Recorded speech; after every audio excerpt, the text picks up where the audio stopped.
Hi, I am Didi Sawant from JET Arts Science and Commerce College for Women, Malegaon District, Nasik. Today's topic, which is a very interesting topic, in nowadays which issue is going on, that is a ozone depletion. So, what is a ozone? Ozone is a molecule containing 3 oxygen atoms. It is a blue in color and has a strong odor, normal oxygen which we breathe, has 2 oxygen atoms and is colorless and odorless. Ozone is much less common than normal oxygen. Out of each 10 million air molecules, about 2 million are normal oxygen, but only 3 are ozone molecules. At a given time, ozone molecules are constantly formed and destroyed in the stratosphere.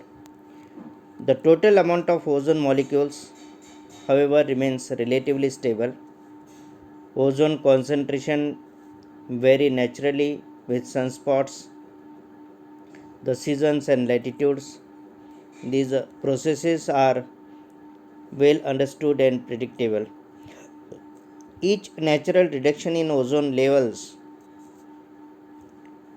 has been followed by a recovery.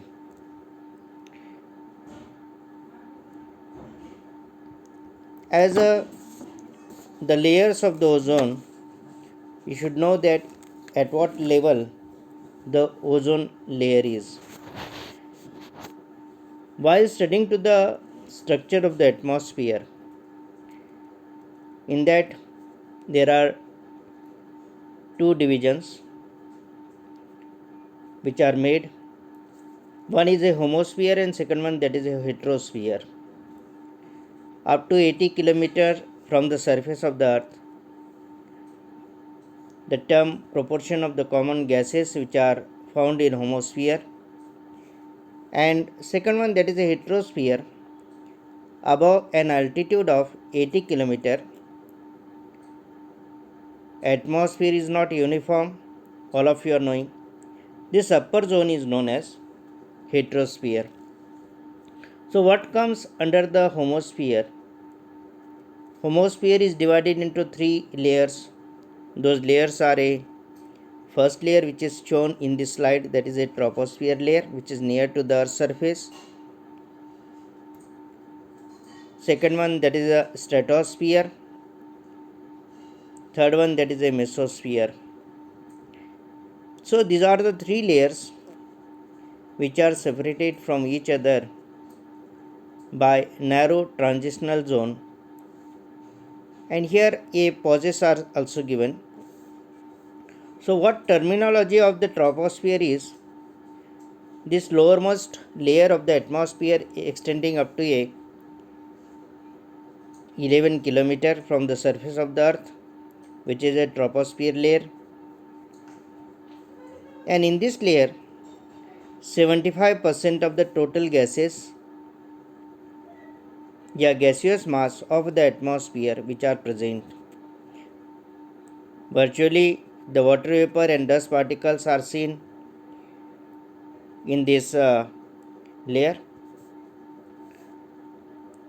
So as in stratosphere, this is also a major zone of atmosphere, lies above the troposphere, extends up to an elevation of 50 kilometer, which is shown from the surface of the earth.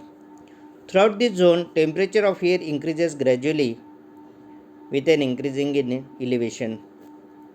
Third layer, that is a mesosphere.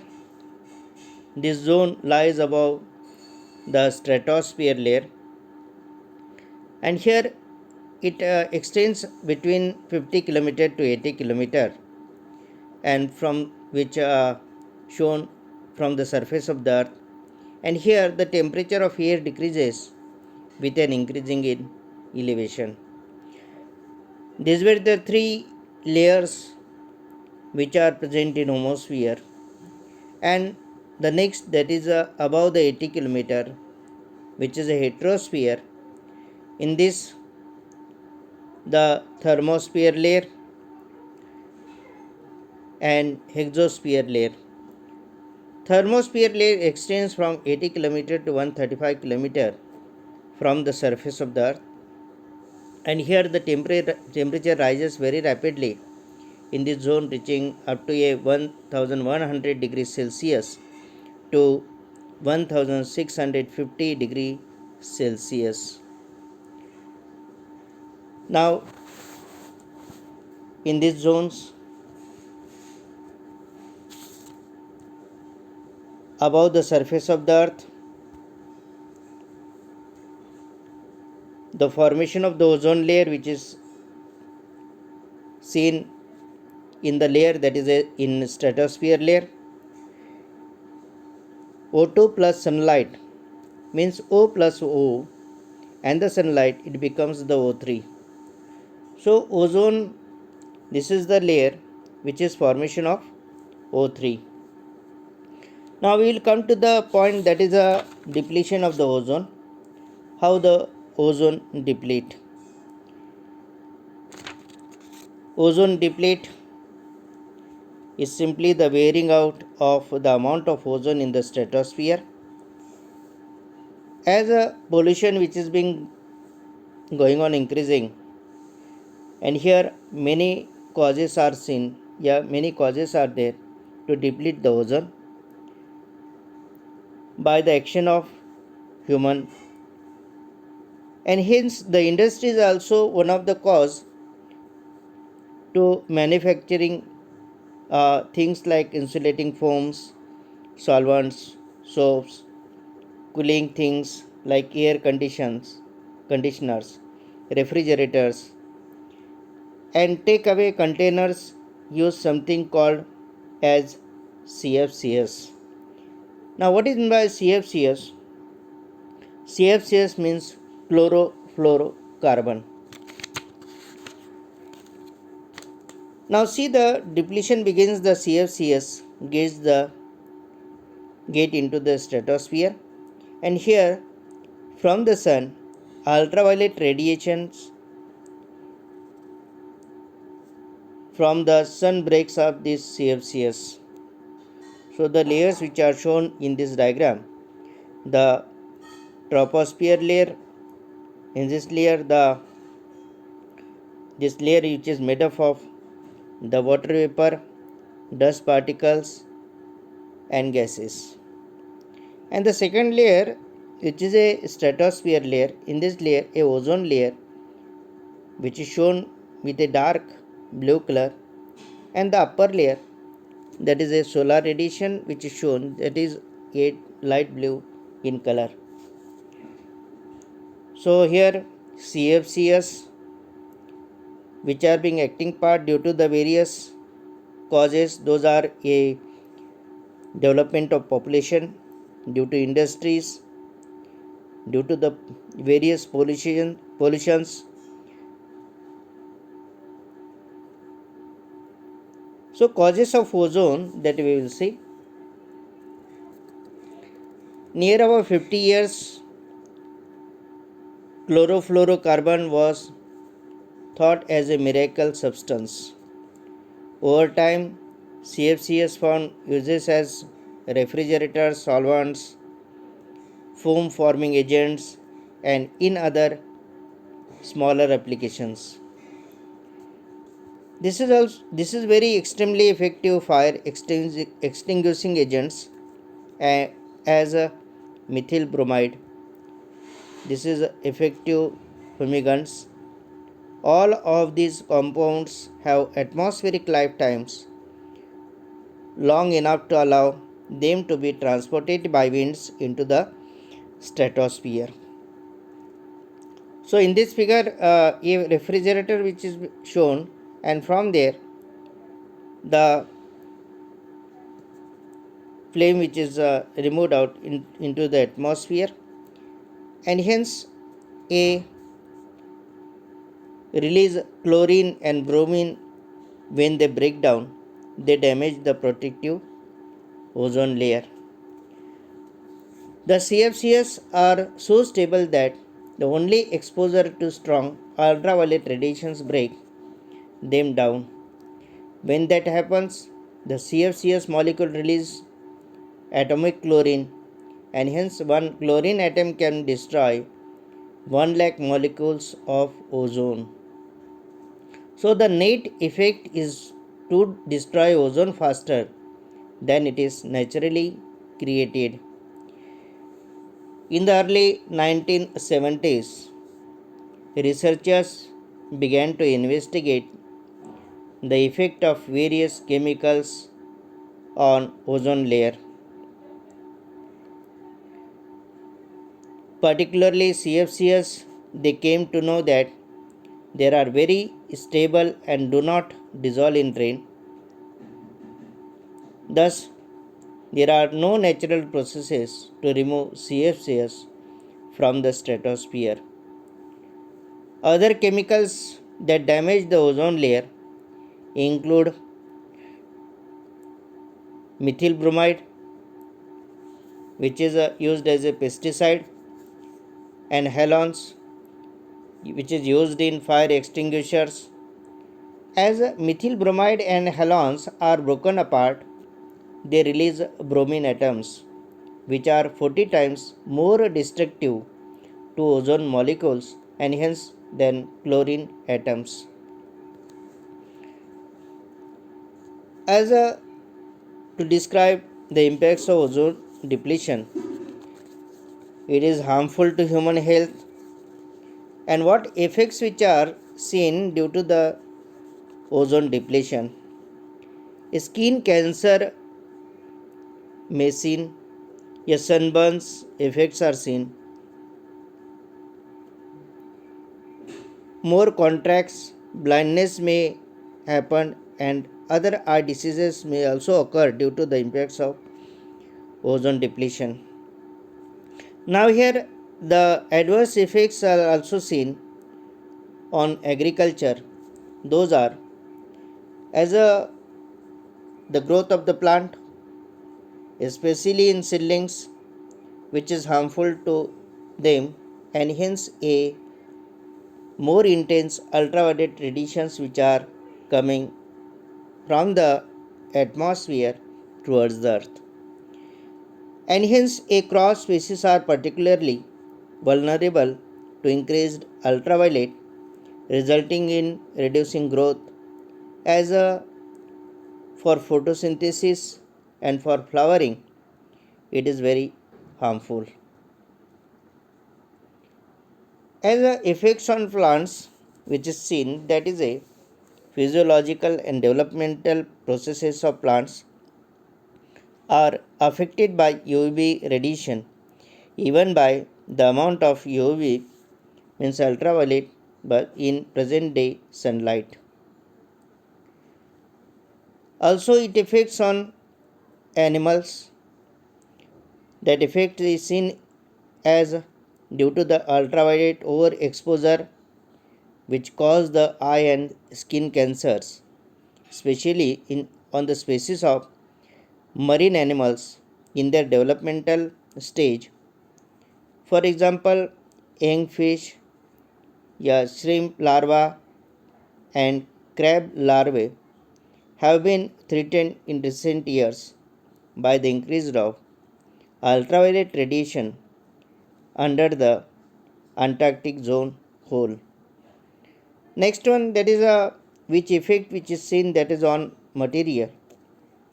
As the various materials, those are wood, plastic, rubber, fabrics, and many construction materials are also degraded by ultraviolet radiations. To know the economic impact of replacing protecting materials could be significant. To know the importance of ozone layer, taking into consideration the harmful effects of ozone depletion, it is of utmost importance to ban the release of harmful gases like CFCs. So, ozone is concentrated in the lower stratosphere between 15 to 30 km above the Earth's surface and so called ozone layer. Ozone can be produced by numerous chemical reactions, but the main mechanism in the atmosphere for its production and removal is absorption of ultraviolet radiant energy from the sun. So to maintain the maintenance of enough stratospheric ozone to absorb harmful ultraviolet sunlight is therefore vitally important to all life forms on the earth. See in this slide, two figures, sketches have been shown. In 1982, how was the ozone layer which is seen? As we have seen that it is blue in color and has strong odor. So light color which is being seen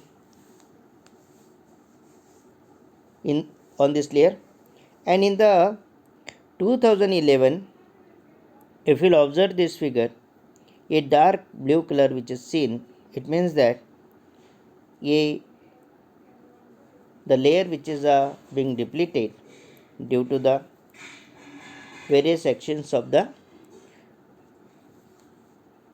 various causes. So measures to prevent the ozone depletion. Here what measures to be taken, prevent the ozone depletion. As a private vehicle driving should be in limited form, eco-friendly household cleaning products should be utilized. As pesticides which are used in agriculture, those should be avoided. As stringent regulations for rocket launches which are been developing, so it should be strengthened. It should be banned to use the dangerous nitrous oxide,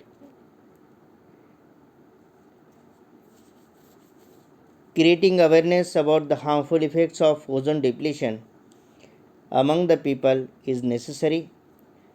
Through modern media, this message can reach the people. Government of respective countries should encourage the people to use refrigerators only in summer. There should be a ban on the perfumes and sprays. Now, in 1978, as in international measures which we are discussing, the use of CFCs propellants in spray can was banned in the USA. In the 1980s, the Antarctic ozone hole appeared, and an international scientific assessment more strongly linked the release of CFCs and ozone depletion. It became evident that a stronger worldwide response was needed, and in Montreal Protocol signed in 1987, that was a signatory nations committed themselves to reduce the CFCs and other ozone depleting substances. In near about 189 countries which comprise to this Montreal Protocol signed to reduce the CFCs substance. The national level measures which were seen that Singapore banned use of CFCs products in 1990, CFC products in 1991. Most of the countries that they have decided to control the import and manufacture of CFC products. Lastly, to conclude to this, there is no doubt that the problems of ozone depletion exists and deserves extensive research and attention. So with the release of each and every CFC, our ozone layer takes one small step towards its destruction. The decision to ban completely CFCs sooner than later cannot be decided by the United States or even the United Nations. The entire world must unite in order to expel these problems forever. So this is a very important topic to be known, that to protect, yeah, to balance the cycle which is being running in nowadays. Many such diseases which are taking birth, and hence to avoid this of the pollution, harmful, whatever the calamities which are being used, those can be avoided. So for that, a some remedies to be checked, and to create the awareness among the people, so that a environmental hazards which are being seen, those can be protected. So thank you very much.